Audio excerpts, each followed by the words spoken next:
May mga kwento na dapat hindi na ikinukwento. Mga lihim na kapag narinig mo, may kasunod. Kung mahina ang loob mo, umalis ka na ngayon. Pero kung gusto mong matakot hanggang dulo, maligayang pagdating sa bangungot.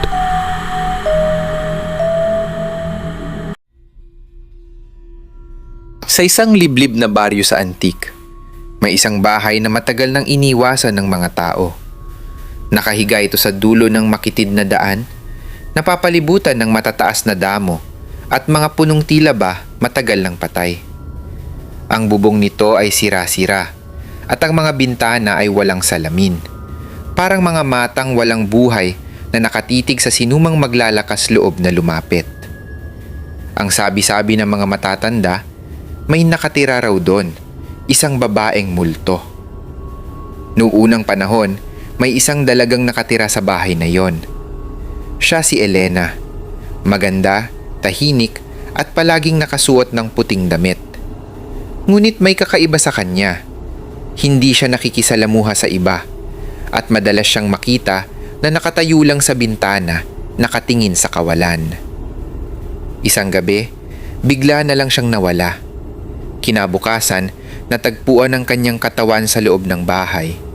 Walang sugat, walang dugo. Pero ang kanyang mga mata ay dilat na dilat. Tila ba may nakita siyang hindi dapat makita? Simula noon, nagsimula na ang mga kababalaghan. Lumipas ang maraming taon at halos wala nang naniniwala sa kwento. Hanggang sa dumating si Marco, isang binatang bagong lipat sa baryo. Hindi siya naniniwala sa multo. Para sa kanya, katang-isip lang yon ng mga matatanda. Bahay lang yan, sabi niya. Walang multo. Isang gabi, nagpasya siyang patunayan yon. Bit-bit ang isang flashlight at lakas ng loob, nagtungo siya sa abandonadong bahay. Pagpasok pa lang niya, agad niyang naramdaman ang kakaibang lamig. Hindi ito ordinaryong lamig ng gabi.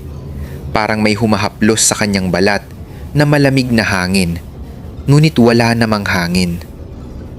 Ang sahig ay kumakalusko sa bawat hakbang niya, at ang dilim sa loob ay tila mas makapal kaysa sa labas. "Hello?" sigaw niya, pilit pinapakalma ang sarili. Walang sumagot. Habang papasok siya sa sala, may narinig siyang mahinang tunog, parang iyak. Napahinto siya.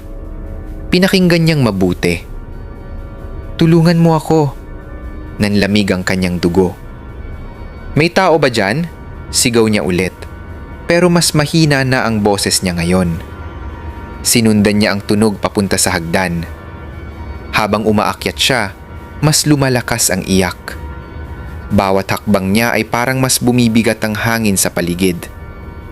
Pagdating niya sa itaas, nakita niya ang isang pintuan na bahagyang nakabukas. Doon nanggagaling ang iyak.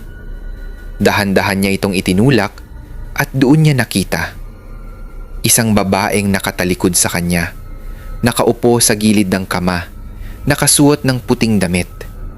Mahaba ang kanyang buhok, tumatakip sa kanyang mukha. "Miss?" nanginginig na tanong ni Marco. Unti-unting tumigil ang iyak. Dahan-dahang lumingon ang babae. Ngunit hindi niya nakita ang mukha nito dahil wala itong mukha. Isang madilim na butas lang ang naroon, parang hinihigop ang liwanag ng flashlight. Napatili si Marco at napaatras. Ngunit bago pa siya makatakbo, biglang nagsara ang pinto sa likod niya. "Hindi ka na makakaalis," bulong ng babae. Ngunit ang boses nito ay hindi galing sa harap niya, kundi sa loob mismo ng kanyang ulo. Biglang nagpatay-sindi ang ilaw ng flashlight niya. Sa bawat pagdilim, parang mas lumalapit ang babae. Klik, liwanag.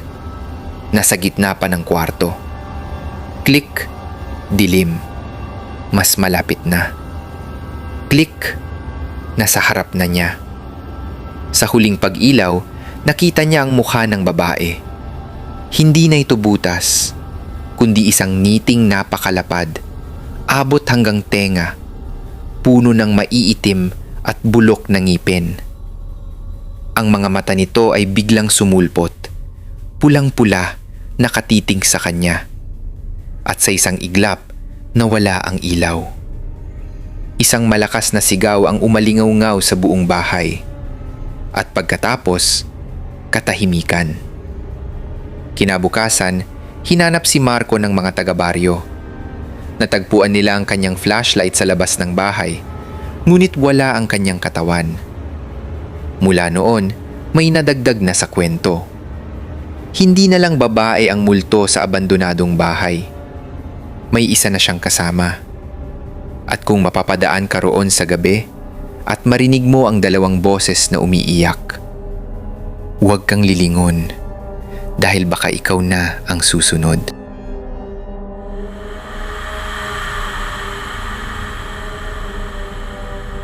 Sa isang tahimik na baryo sa gilid ng bundok, nakatira si Gemma sa isang lumang bahay na minanapan niya sa kanyang lola. Ang bahay ay gawa sa kahoy, laging malamig ang loob, at may isang malaking bintana sa sala na hindi niya kailanman binubuksan kahit kailan. Sabi ng mga kapitbahay, may dahilan daw kung bakit. Pero si Gemma, hindi naniniwala sa mga kwentong multo. Isang gabi habang malakas ang ulan at humahampas ang hangin sa bubong, nagising si Gemma sa tunog ng mahihinang katok. Tok, tok, tok. Akala niya guni-guni lang. Pero nang tumingin siya sa sala, napansin niyang bahagyang gumagalaw ang kurtina ng malaking bintana. Dahan-dahan siyang lumapit, dala ang ilaw ng kanyang cellphone. At doon niya nakita. Isang anino. Isang aninong lalaki na nakatayo sa labas ng bintana. Hindi ito gumagalaw, pero malinaw ang hugis. Matangkad, payat, at tila nakatingin diretso sa kanya. Kinilabutan si Gemma. May tao ba dyan? Mahina niyang tanong. Walang sumagot. Biglang tumigil ang ulan, at sa katahimikan, narinig niya ang mabagal na paghinga. Hindi mula sa labas, kundi mula sa loob ng bahay. Napalingon siya. Walang tao. Pagharap niya ulit sa bintana, mas lumapit na ang anino. Parang dumikit na ito sa salamin. Kitang-kita na niya ang anyo ng ulo nito, pero wala itong mukha. Napaatras si Gemma, nanginginig. Biglang nag-text ang kanyang kaibigan. Gemma, huwag mong bubuksan ang bintana kahit ano mangyari. Napalunok siya. Paano nito nalaman? Muling kumatok ang anino. Mas malakas na. Tok, tok, tok. At bigla, mula sa likod ni Gemma, may malamig na hangin na dumampi sa kanyang leeg.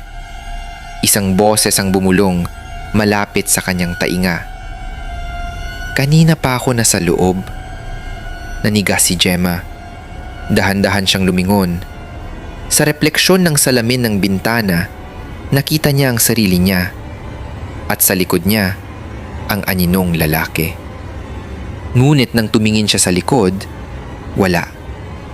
Pagharap niya ulit sa bintana, nawala na ang anino sa labas. At doon niya napagtanto ang mas nakakatakot na katotohanan. Hindi pala ito nasa labas naghihintay makapasok. Matagal na pala itong nasa loob. At siya naman na yon ang tinititigan. At kung iniisip mong tapos na ang kwento, baka ikaw na ang susunod. Kaya mag-comment o isend sa aking Gmail ang iyong kwento. Paalam.